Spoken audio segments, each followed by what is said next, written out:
Hello दोस्तों, इस video में हम देखेंगे कुछ जनरल टर्म्स और डेफिनेशन जो कि मैकेनिकल इंजीनियरिंग में यूज़ होते हैं। अगर आप चैनल पे पहली बार आए हो तो चैनल को सब्सक्राइब कर देना और बेल आइकन को भी दबा देना ताकि आने वाली वीडियो आपको मिलते रहे। तो चलो वीडियो को शुरू करते हैं। जो फर्स्ट टर्म है वो है मास और वेट। ओके, सो जनरली हम इसमें कंफ्यूज होते हैं कि मास क्या होता है और वेट क्या होता है। तो मास वो होता है जिसमें matter contain in the body, मतलब उस बॉडी में कितना मैटर है। और वेट, ओके, वेट ये जो है एक फोर्स की तरह है। ओके, हमारी अर्थ जो है वो हमें सेंटर की तरफ जो है अट्रैक्ट करते हैं विद द हेल्प ऑफ मतलब ग्रेविटेशनल फोर्स की हिसाब से। ओके, तो वो जो एक वेट जो है एक फोर्स है। ओके, मतलब आप ये बोल सकते हो कि मास जो है वो है स्केलर क्वांटिटी और वेट जो है वो है वेक्टर क्वांटिटी जिसको डायरेक्शन है, मतलब वेट है। ओके, फोर्स की तरह है। ओके, तो वेट जो है वो चेंज हो सकता है क्योंकि मतलब जो ग्रेविटेशन पुल है अर्थ का वो अलग है, मून का अलग है और मार्स का अलग है। अगर देखोगे आप एक्सेलरेशन ड्यू टू ग्रेविटी, अगर अर्थ की देखोगे तो 9.81 मीटर पर सेकंड स्क्वायर है और मून की अगर देखोगे तो 1.625 मीटर पर सेकंड स्क्वायर है। अगर मार्स की देखोगे तो अलग है। ओके, तो इसके हिसाब से अगर मास देखोगे, सपोज मेरा अगर 50 केजी वजन है तो वो मार्स में भी उतना ही रहेगा और मून पे भी उतना ही रहेगा, मतलब मास सेम रहेगा। मतलब वो बॉडी में जितने मतलब उसका कंटेंट है वो तो सेम ही रहेगा, कहाँ पे भी ले जाओ। अगर वेट की बात करेंगे तो जो हम फोर्स एग्जर्ट कर रहे अर्थ पे और मार्स पे और मून पे, वो फोर्स एग्जर्ट अलग होगा, मतलब वेट अलग होगा। ओके, तो वेट जो है वो वेरी होता है, मास वेरी नहीं होता है। वेट को हम इस तरह डिफाइन कर सकते हैं, वेट और मास को रिलेशनशिप में, weight is equal to mass into acceleration due to gravity. ये फॉर्मूला बनता है और रिलेशन बनता है मास और वेट का, ये आपको याद रखना है। ओके, तो नेक्स्ट टर्म है इनर्शिया। तो इनर्शिया क्या होता है? इनर्शिया जो है वो एक रेस्ट्रिक्शन है। ओके, मतलब restriction to the motion. Okay, जब सपोज किसी बॉडी को मैंने धक्का दे दिया और छोड़ दिया तो वो कुछ दूरी पे जाके जो है वो रुक जाएगी। क्यों रुक जाएगी? क्योंकि वो बॉडी का जो खुद का एक इनर्शिया होता है, मतलब रेजिस्टिंग फोर्स हो, मतलब रेजिस्ट करता है मोशन के लिए, तो इनरंट प्रॉपर्टी है।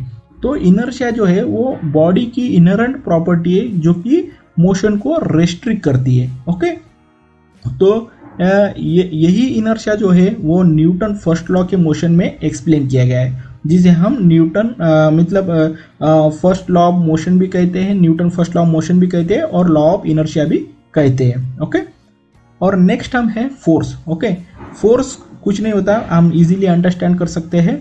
तो फोर्स मतलब क्या है? किसी बॉडी को खींचना या उसको पुश करना। ओके, तो हम बॉडी को पुश और पुल किस लिए करते हैं? ताकि कभी उसके डायरेक्शन चेंज करना हो या उसको मोशन में लाना हो या उसको स्टॉप करना हो, तो फोर्स हम इसलिए लगाते हैं। ओके, तो न्यूटन्स लॉ के हिसाब से, न्यूटन सेकंड लॉ के हिसाब से फोर्स जो है वो डायरेक्टली प्रोपोर्शनल होता है rate of change of momentum. Okay, so यहाँ पे हम मैथमेटिकली लिख सकते हैं कि F is equal to mass into acceleration.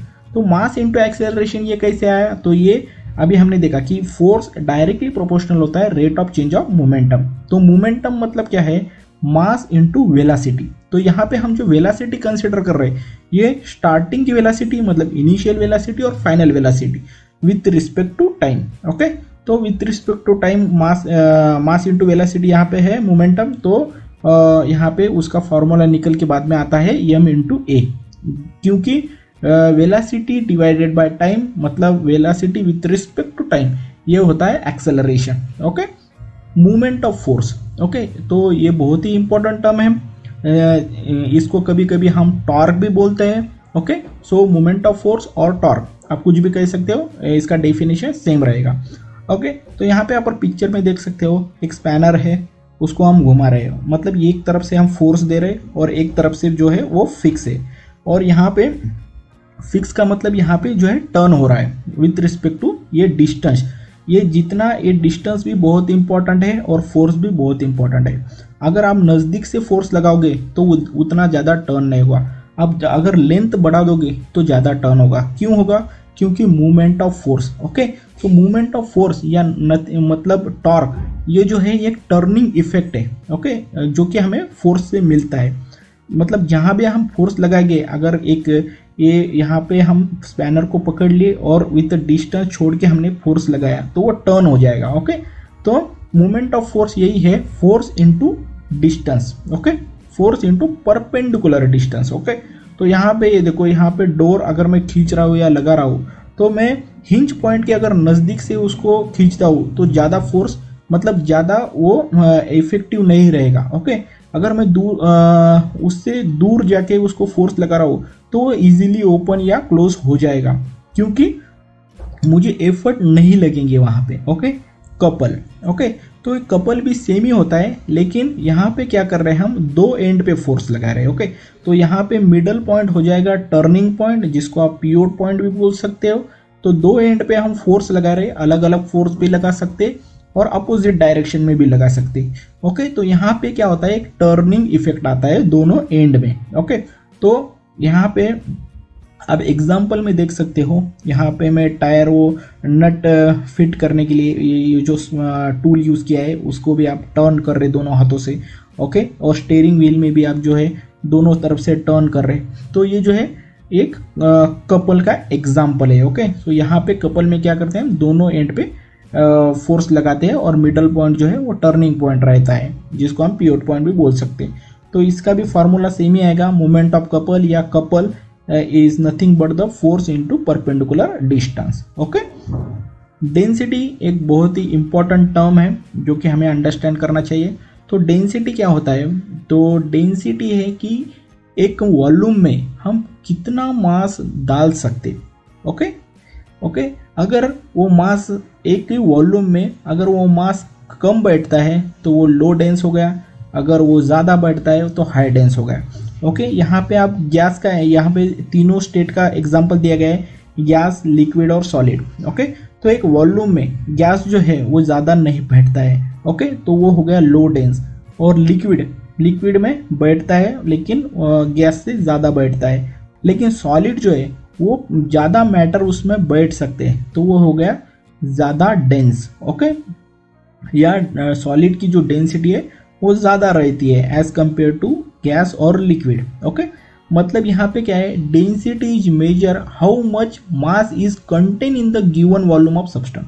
Okay, तो कितना मास बैठ सकता है वॉल्यूम में, वही डेंसिटी है। ओके, तो इसका मैथमेटिकल फॉर्मूला है मास पर वॉल्यूम। ओके, तो ये डेंसिटी जो है वो मटेरियल टू मटेरियल वेरी होती है। जैसे कि इस टेबल में आप देख सकते हो कि यहाँ पे एक साइड में मटेरियल और उसकी डेंसिटी दी हुई है। Okay, movement of inertia. तो मूवमेंट ऑफ इनर्शिया क्या होता है, वो होता है, इसको जनरली हम डिनोट करते हैं आई से।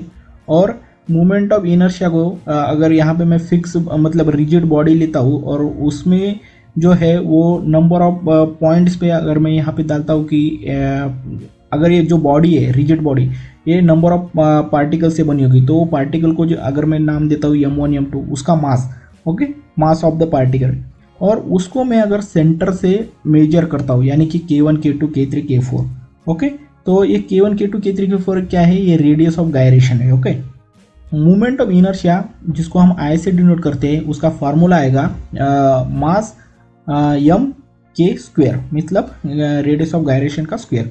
ओके, तो ऐसे ही हम सब मास को मिला के, ओके, तो उसका समेशन करके उसका एक हम पूरा जो है वो मूवमेंट ऑफ इनर्शिया निकाल सकते हैं। मूवमेंट ऑफ इनर्शिया जो है वो बहुत ही इम्पोर्टेंट है कुछ ऑब्जेक्ट में, जैसे कि व्हील, फ्लाई व्हील और प्लैनेट को स्टडी करने में। नेक्स्ट इम्पोर्टेंट टर्म है एंगुलर मोमेंटम। तो एंगुलर मोमेंटम क्या होता है, ये एक प्रोडक्ट होता है मूवमेंट ऑफ इनर्शिया और एंगुलर वेलोसिटी का। इफिशियंसी क्या होता है, इफिशियंसी होता है ratio of output divided by input. Okay, तो जनरली जो इफिशियंसी है वो ऐसे ही निकालते हैं, आउटपुट डिवाइडेड बाय इनपुट, मतलब आउटपुट को इनपुट से हम कंपेयर करते हैं और इफिशियंसी निकालते हैं। तो वर्क क्या होता है, तो वर्क होता है जब भी हम किसी बॉडी पे फोर्स अप्लाई करते हैं और उसका डिस्प्लेसमेंट हो जाता है, मतलब एक प्लेस से दूसरे प्लेस पे चली गई, तो हम समझते हैं उसका वर्क हो गया, यानी हमने जो काम किया था वो परफॉर्म हो गया। तो वर्क को हम मैथमेटिकली जो लिखते हैं वो लिखते हैं force into displacement. Okay, next term है पावर। ओके, सो पावर क्या है?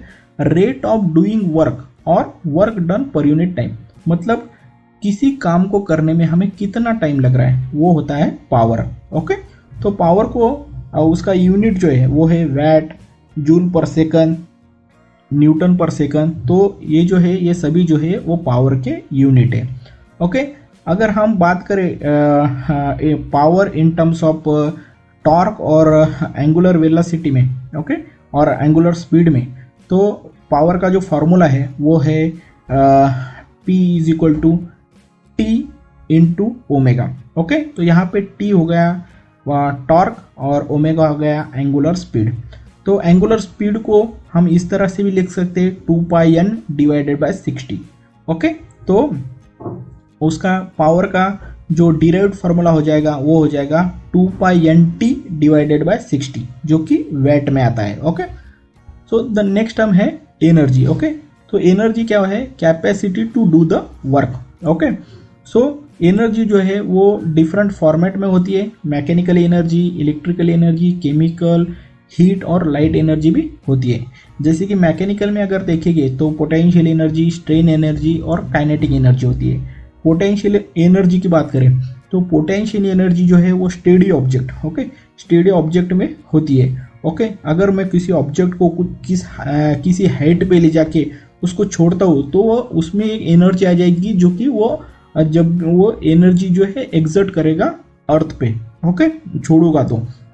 ओके, तो स्ट्रेन एनर्जी वैसे ही किसी ऑब्जेक्ट को मैं अगर डिफॉर्म करता हूँ, यानी उसका उस पर फोर्स लगाता हूँ और वो उसका शेप अगर चेंज हो जाता है, मतलब डिफॉर्म हो जाता है, तो वो ओरिजिनल शेप में आने के लिए ट्राई करेगा, तो उसको वही उसमें स्ट्रेन एनर्जी डेवलप होती है। ओके, तो काइनेटिक एनर्जी है जो जब भी कोई ऑब्जेक्ट मोशन में होता है तो उसमें एक काइनेटिक एनर्जी बिल्ट होती है जो कि वर्क करती है। ओके, तो यहाँ पे लिस्ट डाउन किए पोटेंशियल एनर्जी का फार्मूला, स्ट्रेन एनर्जी का और काइनेटिक एनर्जी का। तो दोस्तों इस वीडियो में हमने ओवरऑल मैकेनिकल में जो टर्म्स यूज़ होते हैं वो देखे। कुछ आने वाले वीडियो में और ज़्यादा टर्म्स हम एक्सप्लेन करेंगे। तब तक के लिए आप चैनल को सब्सक्राइब कर दीजिए, वीडियो को लाइक कर दीजिए और दोस्तों के साथ शेयर भी कर दीजिए। ओके, तो मिलते हैं अगले वीडियो में, तब तक के लिए जय हिंद, जय भारत।